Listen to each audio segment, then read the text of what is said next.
কথা। একমাত্র মন খুলে কথা বলতে পারার ব্যাপারটা একজন মানুষকে পুরোপুরি মানসিক এবং শারীরিকভাবে সুস্থ রাখতে পারে। যে সম্পর্কে আপনাকে হিসেব করে কথা বলতে হয়, যার সাথে নিয়ম করে কথা হয় না, দেখবেন সেই সম্পর্কে আপনি ভালো নেই। কথা নির্দ্বিধায় কিংবা নির্ভয়ে কাউকে বলতে পারার মতো সুন্দর অনুভূতি পৃথিবীতে আর হয় না। একজন মনোযোগী শ্রোতা আপনাকে সকল যন্ত্রণা থেকে মুক্তি দিতে পারে।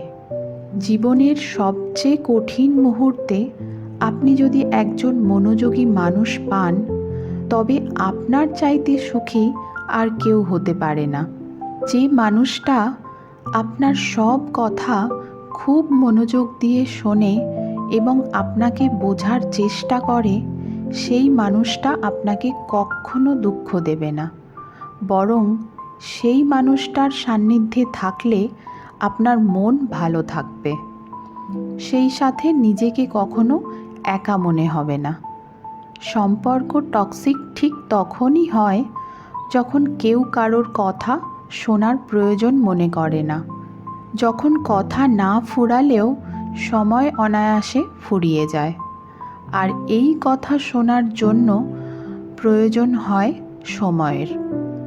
প্রিয়জনকে এই সময়টুকু দিতে যারা কৃপণতা করে, তাদের সাথে কোনো সম্পর্কেই ভালো থাকা যায় না।